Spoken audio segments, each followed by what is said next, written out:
Together, let's embark on a scientific exploration of yoga, where you are the scientist, your heart is the laboratory, and you are the outcome. Welcome to Meditate with Daaji. This week we will continue to put questions to Daaji. We have been receiving lots of questions from the viewers, and we have attempted to put similar questions together and put them in front of Daaji.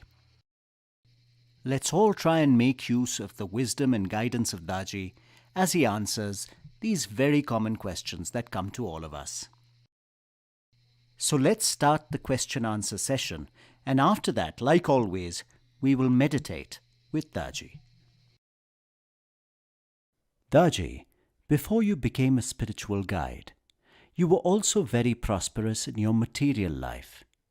How did you manage to balance the material and the spiritual together? I often get asked this question, and each time my answers comes up very different. Anyway, the idea in our heartfulness way of meditation that we need to balance spiritual and material life. Balancing does not mean spending time equally. And also balancing does not mean that when you make $100,000, how much spiritual wealth are you going to balance it with? You can never balance both that way because you cannot quantify spiritual wealth. Years of my struggle in trying to understand this very fundamental thing, that how to balance and fly like a bird with two wings, equally supportive. I see it's a futile exercise. And when we try to percolate this, allow this meditative state to percolate in our day-to-day activities, that is the beginning of integration of spiritual life and material life. And while integration, what I mean is you are not differentiating.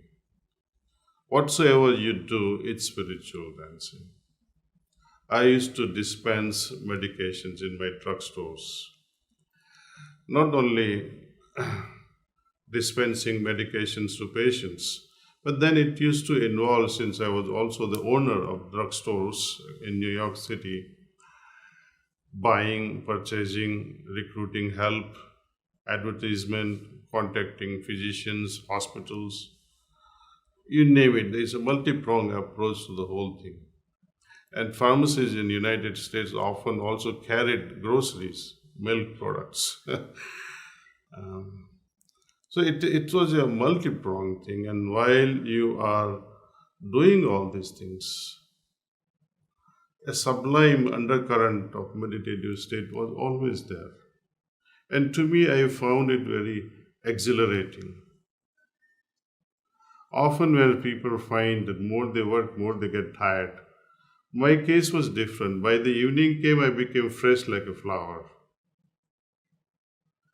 Only because of this integrating spiritual life into my worldly activities, you see. And when you go home, it's like, you visited a park or you went for some joyride and coming back home. So this effect of work, the impressions that we gather during the working hours became almost negligible. So as soon as you enter home and you go into your basement, wash your face and take a shower if needed, and do the cleaning. Cleaning was just 10-15 minutes affair for me. See, it was very intense at the same time. The impressions that we gather by such a lifestyle, I think they are so minimal. At the same time, they don't trouble you as much. Does that mean that you don't fight during your business hours? You don't argue with your... Because we have problems. I mean, when a patient comes, oh, my insurance does not pay for this. How am I going to get cured? And they start fighting with you. Sometimes they start cursing you. They label you all kinds of stuff. But when you listen to them carefully, patiently, and explain to them with, with the centering in your heart and say, okay, Master, help me convince this patient. Make her feel comfortable. You see, most of the patients, I got them were ladies, and ladies are always argumentative. Why not this? Why I want this medicine only? You cannot change my medicine. And we had to explain to them very softly, gently. And this exercise made me stronger from inside. Often it's not that you don't lose your temper. Sometimes I did. But then it was easier for me to retract. I could easily retract back and change my tone. And that helped. And as a result, patients also, they feel confident. You see, that, oh wow, this pharmacist is good, it's worth chatting, worth discussing. So most of my hours, many elderly patients who came, they used to hang around almost every single day. I mean, who would visit your drugstore every single day and spend half hour chit-chatting? I mean, sometimes it used to be say, oh, Mr. So-and-so, it's enough today, you come back tomorrow. Oh, I have nobody at home, how will I? So then we give him a sandwich or something and he's happy. See? So this is a lifestyle. I mean, we lead a life of compassion, of love, true to its name, heartfulness, you see. Interacting with the world with your heart. Even the strangers, I mean, why are we differentiating strangers and recognizing amidst strangers? Babuji did not like this word non-abhyasis, means those who are not practicing. He would say, remove this idea that they are not abhyasis. So that's a great beginning, see, considering that all are my sisters and brothers. That's a beginning. And when I myself am meditating, and immediately if I think that somebody is other than myself, or they have different interests in life, of course we all have different interests. My son has different interests, my wife has different interests. Strangers are bound to have different interests, but we all have one common thing, humanity, and we are part of the same universe. We are all traveling towards our destination, knowingly or unknowingly. Some, they travel with full consciousness, full awareness. Some of us are not even aware that we are traveling, though we are meditating, see. But the journey is so slow, you don't see the difference of travel. So, moment we accelerate our involvement with the system of practice, let me repeat again. Moment we intensify and accelerate our practice, then the journey also will speed up and you'll be able to see different vistas of your own spiritual state. So, intensify. Intensify does not mean to me that from 5 minutes to 60 minutes. No. Try to do something that you could have done in 60 minutes, now in 1 minute. Right? So that is intensity. How to create emotional intensity while remaining connected with the source. So each one of us has to find our own answer. No master can tell us what to do because we all have different baggage. If master speaks about something, it may be applicable to one person or to himself. But to speak in general will be wrong. So you have to figure out the reasons why you meditate, how you're going to extend the meditative state during day-to-day hours. and how are we going to intensify these spiritual states, how I'm going to accelerate the whole process. This we have to reflect, we have to introspect and come to our own conclusions and make a resolve that henceforth I shall commit myself in this direction. Heartfulness advises one to follow one's heart. But sometimes one is not aware whether a suggestion is coming from the heart or the mind. How can one differentiate between suggestions given by the mind and those given by the heart? First of all, I am not willing to accept that you don't know that it is your heart that is speaking. Because every one of us, even my little granddaughter, she's 2 years plus, knows when she does the wrong thing. She has drawn a lot of, on this studio room inside, besides my apartment, a lot of things with her blue crayons and violet crayons on the wall. See? And one day she tried to do the same thing on my bed. And when she saw me, she quietly walked out with her head down. When I looked at her, she just put her head down and walked out. So I am not willing, rather it is unbelievable that you don't know when you when you are even intending to do something and your heart doesn't know it. I would not say right or wrong, but heart always knows that this is not proper. And somehow we override it, consciously. And when we override it consciously, we form guilt, and that such guilt will settle down on the point D that we had, I think, talked about earlier. And such guilt remains forever unless somehow you manage to erase it. People say, oh, I'm not able to listen to my heart, but I have a problem in believing in that. See.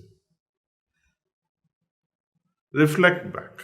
Reflect back on all your major decisions. What made you happy and what made you sad?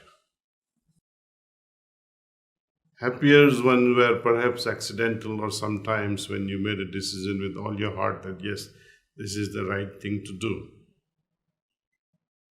But all the miseries and grief that you are facing now has its root. You didn't follow your heart. Heart did warn you, but you said, no, keep quiet. I have to do this. This is important.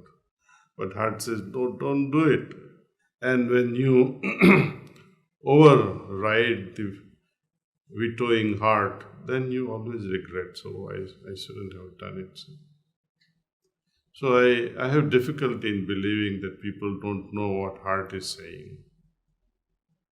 You have already made up your mind that I want to do this, and at any cost you want to suppress the tiny little voice of your heart. And when you keep suppressing this voice time and again, events after events, then too it does not stop saying. But what happens is, these impressions, not only of guilt,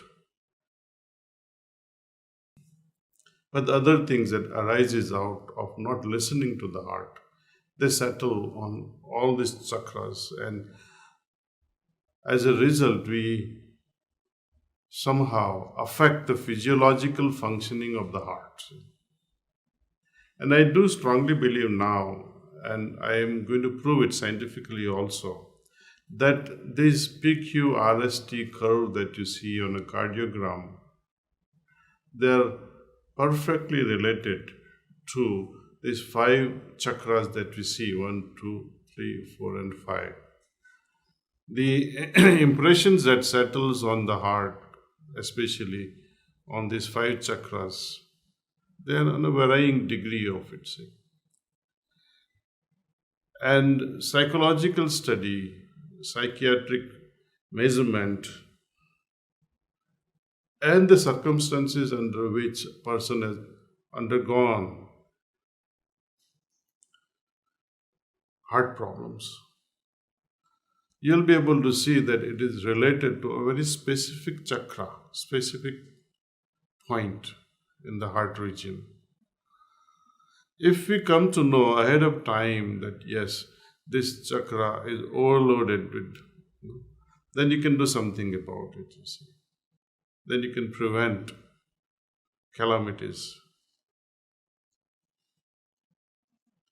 So this is, by the way, a side part or the extra part to the question, but to answer it very simply, how to know that heart is speaking or mind is speaking or your logic is speaking, know it for sure. When you differ, it is always the fact that you are not listening to your heart.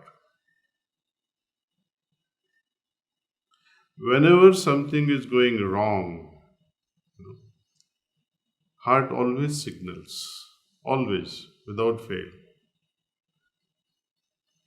Sometimes your heartbeats go up. Try to see your spouse's phone. When she or he is in the bathroom and you scan through your spouse's phone, and imagine the condition of your heart at that time. And suddenly your spouse comes out of the bathroom, what happens to your heart? Dadang, dadang, dadang, dadang. Your heartbeats goes up. Why are you glancing through your spouse's phone? It's a wrong act. And you get caught, you're in big trouble, that's it.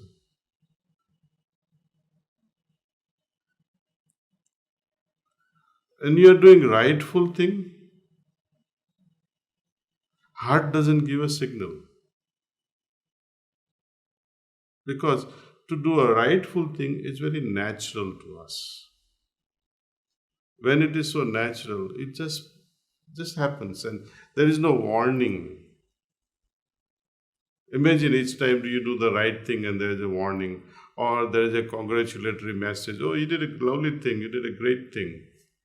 Of course, when we do extraordinarily a good thing out of the way in helping people, then heart gives you such joyous signal and it somehow you feel as if you're expanding.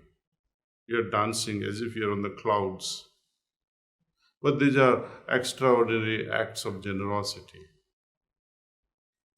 Likewise, when you have extraordinary levels of doing wrong things, just the example I gave you, either you are caught glancing to your spouse's phone or you have extramarital affairs and you get caught.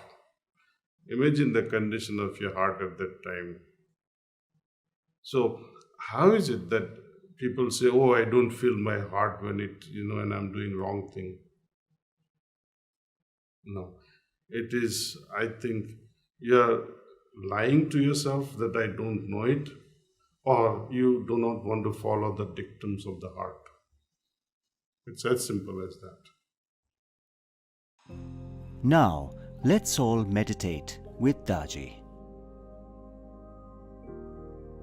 You all know how to meditate, and perhaps some of you do not really know how to meditate in joining us for the first time. This is how we meditate. Heartfulness way of meditation. It's very simple. Feel relaxed. Remove all the distractions if you might have.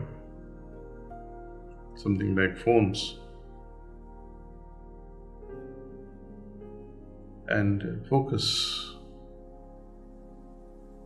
on the presence of divine light in our heart. Think that this divine light is attracting your attention inward. And retain this thought as long as you can. by chance you happen to move away from this noble idea, when you're overwhelmed by so many thoughts, just remind yourself that right now I am meditating on the presence of divine light. Please start meditation.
That's all.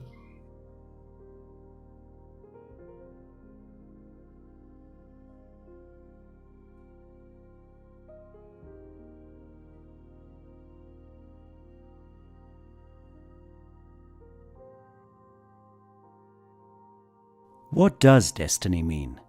What is fixed and what part of destiny can change? How can we design our own destiny? What is karma? These are questions that some of the world's greatest philosophers have asked since time immemorial. In his groundbreaking bestseller, Designing Destiny, Daaji addresses such questions with simple solutions and practical wisdom.